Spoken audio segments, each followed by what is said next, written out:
Hello, this is Elaine Whitall. I'm in my solarium this morning. Yesterday, I read a little bit of my funny book, Three Teeth and a Toenail. I was not in a funny mood. And usually, I'm used to just telling those stories, so reading them was kind of different. So today, I'm going to read a portion, the beginning of Stolen Hope. Now, I saw my husband's tanker truck drive down the driveway, so he may interrupt this reading, so bear with me. Okay, Stolen Hope. Okay, tears dripped down from Hope's swollen eyes. Fatigue saturated every joint and muscle.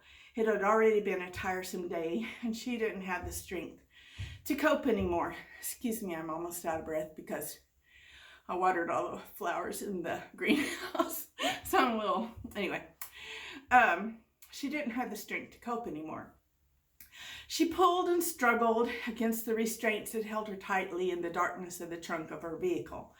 Gas fumes filled her nostrils and her mouth felt sticky from the exhaust billowing from the clunker. Pain pierced her eye sockets as if they had been punctured by an ice pick. Her situation grew more perilous with each minute the car careened down the highway. I must not give up. I have to think. The car slammed through a deep pothole, jarring her teeth. Tires squealed as they turned onto a smooth surface. The speed of the car indicated they were already out of the city limits. Her mind scanned all the warnings she had ever read in emails and on Facebook on how to get free from situations such as this. She had tried them all before she was shoved into the trunk. She had parked next to the main entrance of the mall. It was early afternoon. As she approached her car, a kid asked for her purse. She tossed it away from herself and began to run in a zigzag fashion. It didn't work. He wasn't interested in her purse. Another man jumped from behind the car and threw something toward her ankles. It wrapped around them and caused her to fall flat on her face. The car plunged into another pothole. Her head hit the top of the trunk lid. Edging closer to the rear lights of the car, she intended to burst it out so that a highway patrolman would stop the car. After rolling toward it, she couldn't move a muscle. The large bag they pulled over her head had bound her like a sausage with zip tie restraints from head to toe. They even blindfolded her. Did anyone see this happen? If they did, would they tell the police? God, how did you allow this? Her nose burned from the smell of gall. Fear really does have a smell. She trembled at the thought of being kidnapped. The tremor soon turned into an earthquake scale of shaking. Why would I be chosen? My car's not even new or any of the most desirable list. I'm not a wealthy person. I'm just an ordinary middle-aged woman. An icy grip of fear choked her, as if some unseen presence resided in the trunk with her. She moaned her prayer through the gag in her mouth.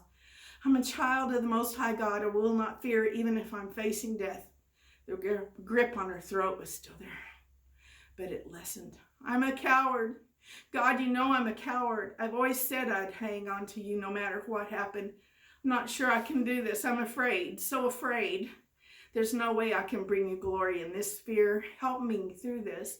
I have no strength but in you, dear Lord. Rescue me. Even as she prayed to be brave, her eyes flooded with tears. I'm such a coward. Chapter 2. Marknton turned his Mudcake Company pickup truck onto the gravel road. As a driller of the oil rig crew, he was responsible for picking up and dropping off the men who worked daylights with him.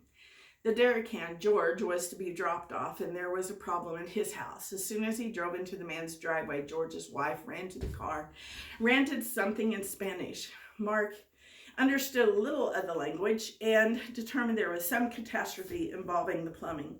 He had stayed to help them get the water shut off and take care of the issue, even though it was merely a plugged-up sewer line. By the time he and George got to the equipment rental place, obtained a rotor-rooter, and got through the bundle of roots that clogged the line, it had become a 3-hour project. He was getting home much later than usual, and Mark's stomach growled as he turned into the trailer park and made his way home. He could hardly wait for the usual Friday night meatloaf Hope would have waiting on the table. The house was dark and Hope's car was not on her side of the parking pad. It occurred to him that Sadie was spending the night with her friend Melinda. He and Hope were going to take the RV to the lake and fish the weekend away. Maybe she's at the grocery store getting snack food for the weekend. He went to the kitchen and saw food boxes Hope had ready to load in the RV. It looked like she had packed all his favorite crackers and cookies. He opened the fridge and grinned at the array of cheese, salad dressing, and bean dip that were in the Tupperware containers ready for the ample fridge in the RV. It would be his job to load the four-wheelers and to fuel onto the trailer and secure them in place, and that would take a lot less time than loading up the groceries. Stepping through the kitchen doorway brought him back into the living room. He noted 2 cases of soda next to the door. She had placed a large novel on top of them. He proceeded to the master bedroom, the end of the 70-foot long home, and undressed. Quick shower refreshed him, and he changed into some jogging pants for the after-dinner drive to the lake. As he dressed, he looked at his watch. 8 o'clock. It's getting late. Hope's never out after dark. The neighbor's collie gave a frantic bark as someone pounded on his front door. Mark's throat closed up when he saw 2 men standing at the door of his modest mobile home. "Do you live here?" one asked. "Yes, I'm Mark Trenton. Who might you be?" "Sir, we need to talk with you." He opened the door wider and stepped aside, nodding toward his comfortable living room. "I'm Detective Ron Miller, and this is my partner, Detective Joe Madrid. What can I do for you?" "We need to talk to you about Hope. She is your wife?" "Yes, Hope. What about her?" "Would you mind coming to the department? We want to determine what you know about Hope's actions today." "Couldn't we talk here?" Mark asked. Ignoring his question, Detective Miller asked, "Do you want us to take you, or will you come in of your own vehicle?" "I'll be right there." Anyway, that gives you the beginning of Stolen Hope. And I hope that you decide to read it. It's available from me or from Amazon in Kindle and in soft cover. Thank you. If you like this channel, and if you like for me to read portions of my novels to you, would you please give a thumbs up or thumbs down, I don't care, and a comment, and subscribe to my channel. It'd mean a lot to me. Anyway, thank you.